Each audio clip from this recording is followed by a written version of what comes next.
Okay, we're going to begin. Thank you all for being here.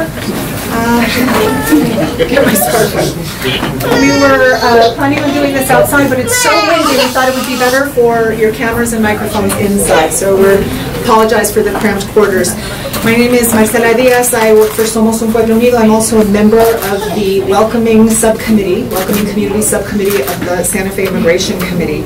And we're here today to talk about some of the activities that occurred here in Santa Fe this last week, activities that are really harming our local community, creating panic and uncertainty for not just immigrant workers, but also local business owners.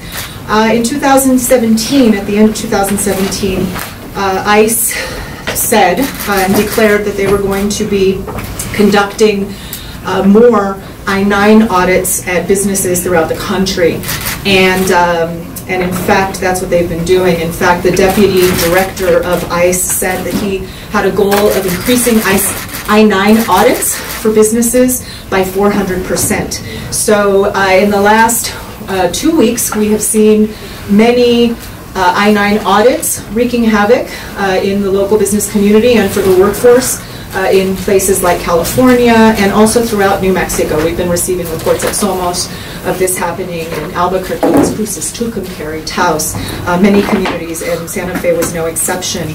So last week, according to local immigration attorneys and community groups, ICE agents were here.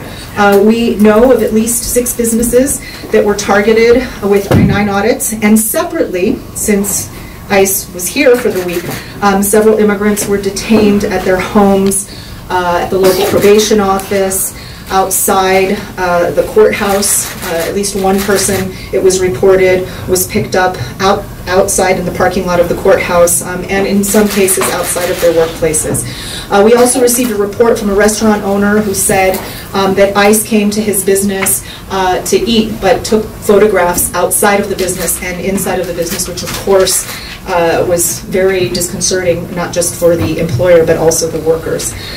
We have confirmed this through the broad network of advocates, immigration attorneys, community groups here in Santa Fe, but we will not be mentioning the names of the individuals that we know of who have been taken away in those ICE enforcement activities, nor the businesses, since those I-9 audits are still in process. So we have a set of folks here from the Santa Fe Public Schools, our partners at the city, and representing the local business community, Kim Shanahan, but I first wanted to introduce the mayor to talk a little bit about how the city is responding. Good afternoon, everybody. Thank you for being here. Just a few comments before we go forward. Just want to make sure this when you be shown. Before we go forward, that I'd like to offer. All of us in our community know one of the best values that Santa Fe incorporates every day is the value of welcoming people, of inviting people to our community, of participating in our community. And what that value has meant is that we have become one of the most diverse cities in the world. And that did not just start over the last few years. This has been something that's been part of our DNA for longer than 400 years. And we know we are at our greatest strength as a community when we represent those values. We know that families, children, businesses, and governments are able to fully get the participation of every individual in their community when you have a value that is welcoming all people.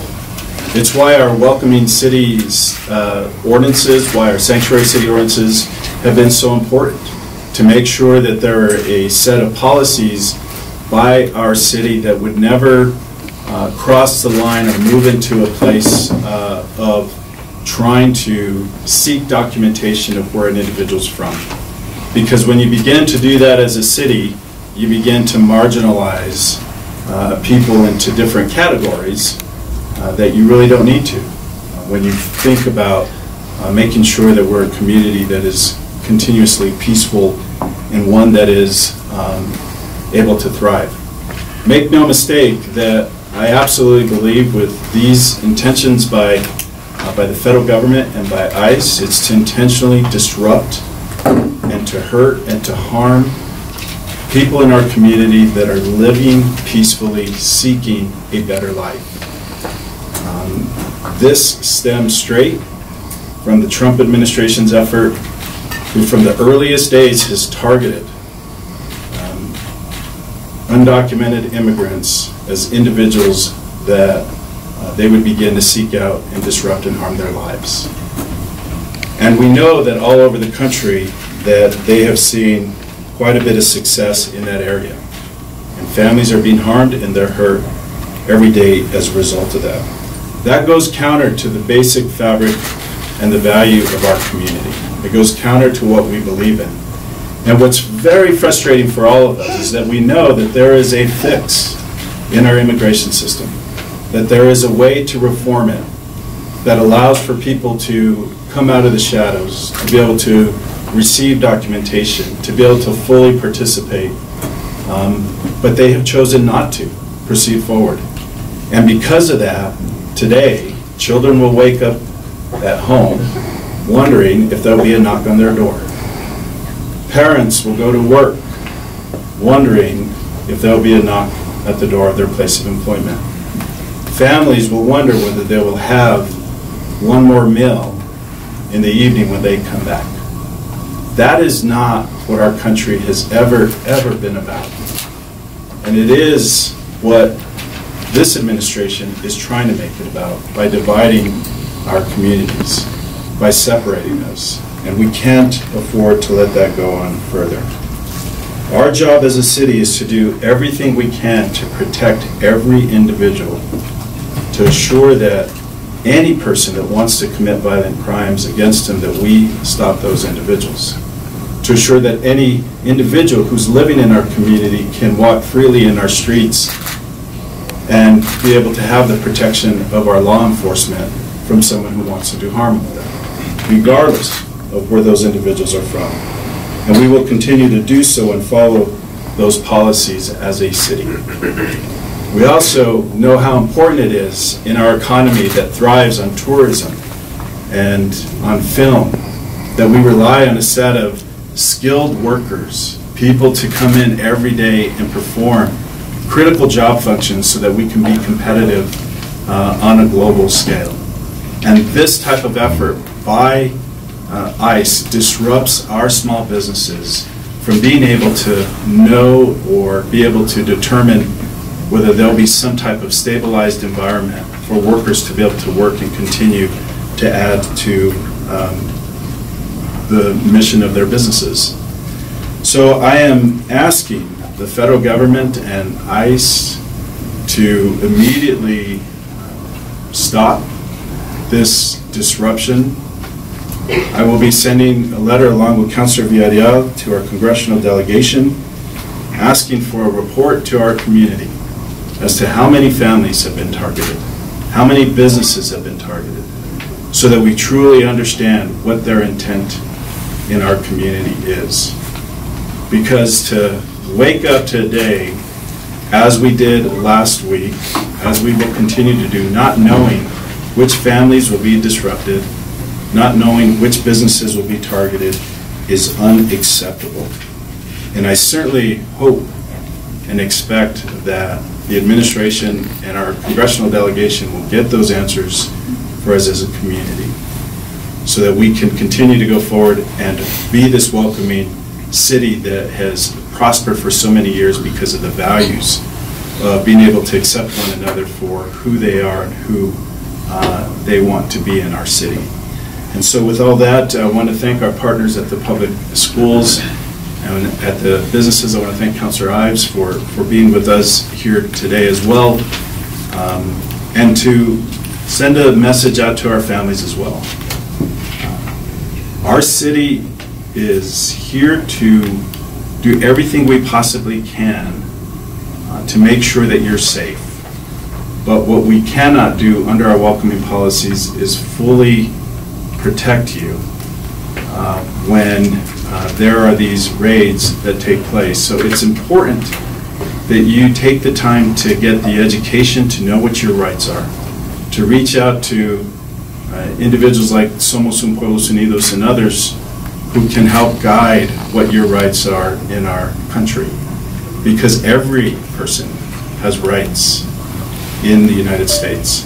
And knowing those rights will help navigate a system that unfortunately today is meant to disrupt people who are living here peacefully, and for the exception of a broken immigration law, is they're living here lawfully as well.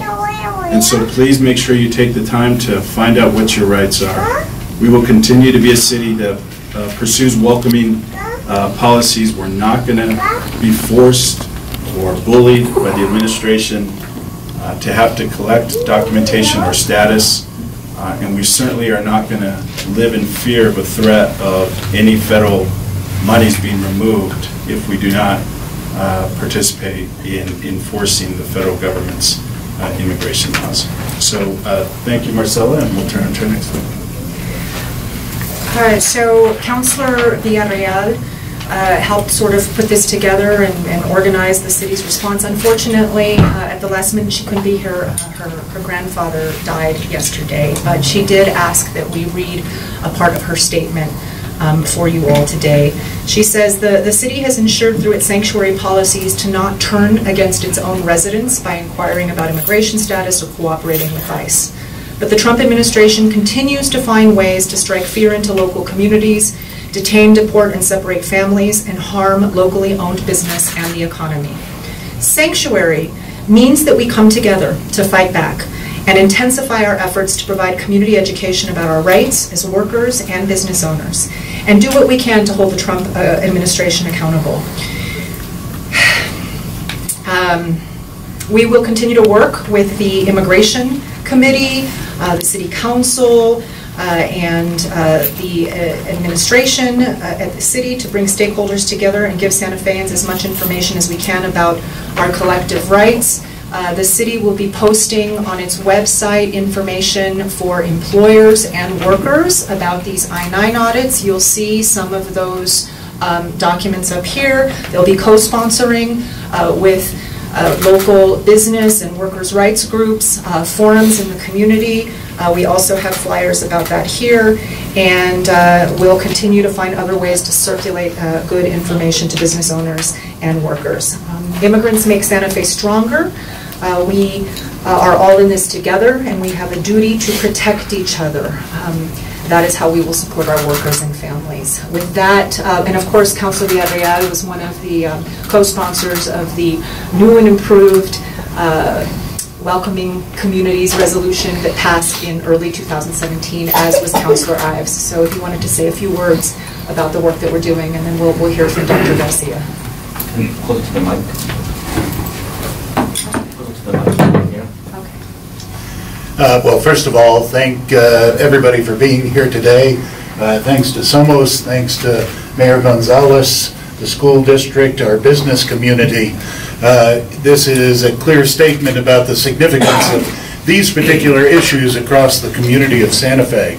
I would echo what has been said, and by way of being brief, simply note a little bit of the history in Santa Fe. It was in 1985, that the city adopted its first resolution welcoming refugees from El Salvador and Guatemala who were fleeing the death squads in that part of the world at that time.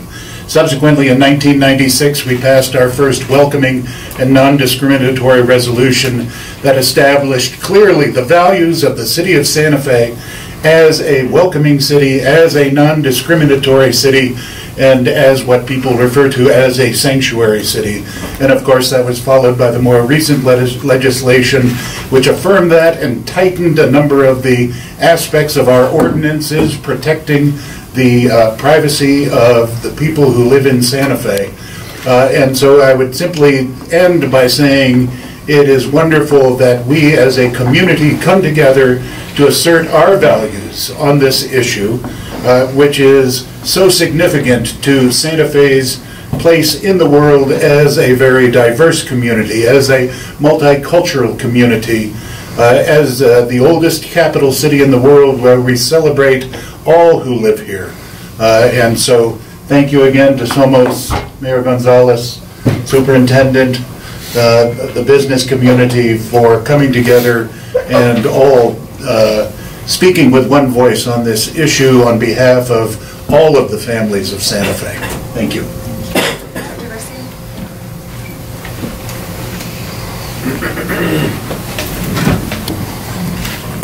Buenas tardes, good afternoon, Mayor, Mr. Shanahan, Councilman Ives. Thank you, Marcella and Somos, for holding this press conference today. Just last week, the Santa Fe Public Schools held a press conference, and I was before many of you talking about safety and school safety and its impact on our children, and how it pained me to see our young people frightened and fearful for their lives, really, because of safety. And now we've added another layer of insecurity and worry and fear and anxiety to our children. And it pains me to know that our families in our school district not only have the fear of security, as we talked about last week, but now that their fathers, their mothers may lose their jobs or have lost their jobs. They may find themselves homeless. They may find themselves with food insecurity, and that's just wrong.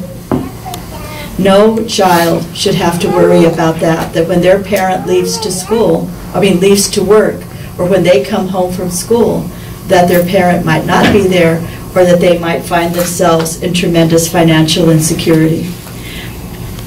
Our kids come to school to learn, but they can't learn when they're hungry.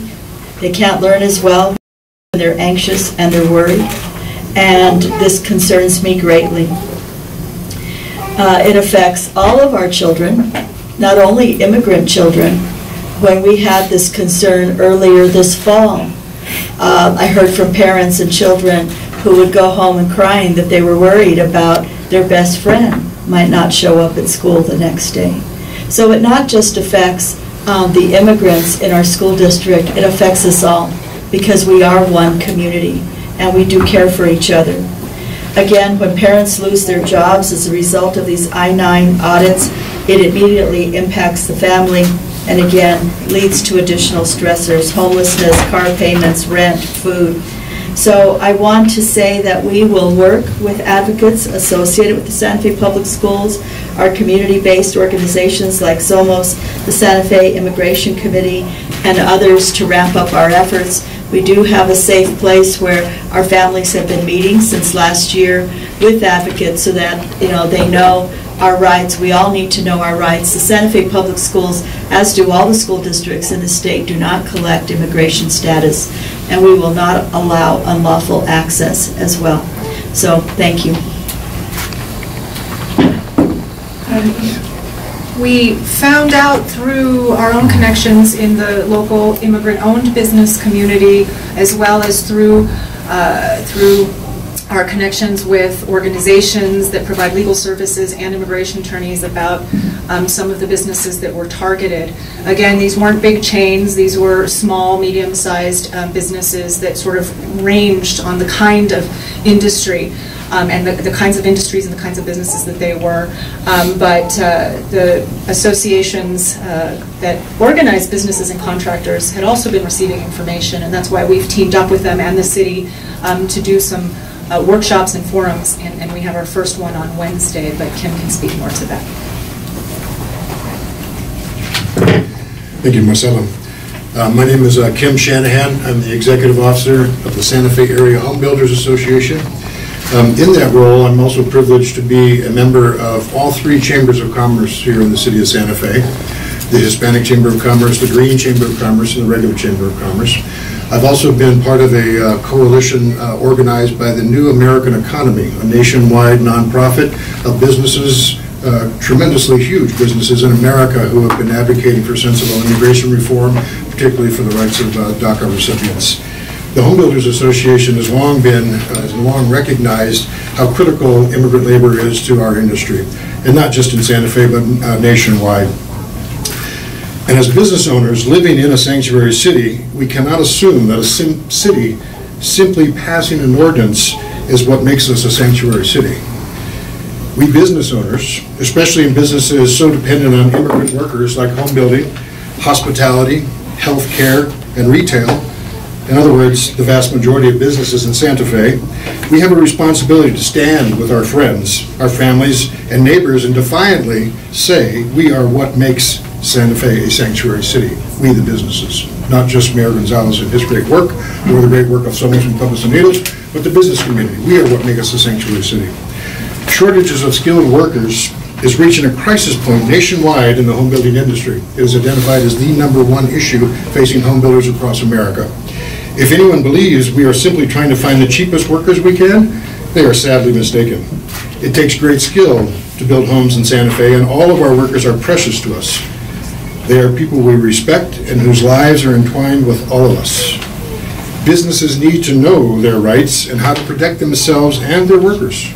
And that is what living in a sanctuary city means. And because of that, we will host an educational session that is co-sponsored by the Green and Hispanic Chambers of Commerce this Wednesday at 2520 Camino Entrada. It's a building we share with Habitat for Humanity on the south side of town. On Wednesday from 2 o'clock to 4 o'clock. It is free. It is open to businesses and others who have concerns about these folks in our city. You can call 982-1774 to RSVP for that. We hope that we can get a great deal of folks there. Marcella has rounded up some immigration attorneys who have come and talked to us about how to get right with I-9, how we as business owners can make sure that we are following the rules, and that we also know that we do not need to be intimidated. And that, frankly, is one of the critical things that we as business owners need to understand, that when an ICE agent may show up at our business, we don't have to roll over and do everything they suggest that we may have to do. I'm Tess Smokes. I'm an immigration attorney with the Santa Fe Dreamers Project. And last week was a really tough week for a lot of our clients. By definition, we've decided that all of our clients are eligible for immigration benefits on some level, so they are in a process of legalization. And all of those same people are terrified right now of ICE, and they're in a race against time, and they have no control over it. They're asking what their rights are for their families, for their sole providers are coming to us and asking, what do I do if I can't pick up my kids from school and make the money that my family needs? We'll continue to work closely with Somos to provide rights information for those people and to figure out the next steps if people have to leave their workplace because they don't have the right documentation available to them at this time. That we will continue to support them in their efforts to be protected in this city despite what's going on with ICE. And we are available to anyone in the community who has those questions that hasn't come to us already. We've heard many reports from current clients and from potential clients as well. So we just want to thank the city and the Immigration Committee and everybody for collaborating, and we will continue to support that work. And also we hope that they win the race against time to get their papers before they are picked up by ICE, and they have no control over that. So that's something that we can try to protect them in while they're waiting for one part of the government to finish its job before the other part of the government picks them up. Can you stay up here just as we go through? So that concludes what we have to say. I do want to remind folks again that the city and Somos and some of the business associations, along with the OLC, with the Noble Rappi Law Firm, are hosting a forum where we can get into the weeds about what our rights are as employers to protect both our businesses as well as our workforce and our employees. The city is going to be posting information that has been provided by the National Employment Law Project. It's what we use at our organizations and the National Immigration Law Center to give information to both workers and businesses if ICE does an I-9 audit of their documents, what our rights are, as well as what our workers' rights are. And so we have some of that information both in English and Spanish. We have some flyers here. We also had, I don't know where they went, but flyers about the one of the workers' forums that we're doing coming up in the future. And so with that, thank you for being here. We don't, again, just in case you're going to ask, we're not going to divulge the information about the names of the businesses because they're sort of in the advent of this process. Do you believe that? Oh, I'm sorry. Go ahead. Can you quantify a little bit how many businesses may have been inspected? We don't know, actually, which is why Councilor Villarreal and the mayor are going to be asking the congressional delegation to get that information to us. But you've heard from some, so what's we've heard from at least 6, either from the business owners, and I don't mean just Somos, I mean collectively, as the Santa Fe Dreamers, some of the local immigration attorneys in town. We've identified... Just in Santa Fe? Just in Santa Fe, yes. And of course, we've been hearing about this happening in other both sanctuary and non-sanctuary communities throughout the country. And have any businesses said they've been sanctioned? Or? So it's a long process, which you can get information. We don't want to go into all the details because we'd be here forever, but they wouldn't have been sanctioned this quickly. Okay, and any related detentions that you're aware of? Again, they would not, this is just the advent of the, and please chime in at any point, this is the advent of the process. These businesses were just notified last week, and they have X amount of days to provide the information, and then ICE has that information and then determines whether or not discrepancies need to be corrected, whether or not people need additional documentation. We think it's so important for employers to know whether the truth is what the bare minimum is that they have to provide in order to protect their workers. And for us, the most important thing as a worker center and as an immigrants' rights organization is that employers, and most of the employers we know want to do this, are notifying and keeping their workers abreast of the process throughout the whole time. And we could probably safely say that about 4 to 5 individuals have been detained, right? Oh, not related to the I-9 audits. So yes, last week, because you might have seen on social media that there were additional enforcement activities happening.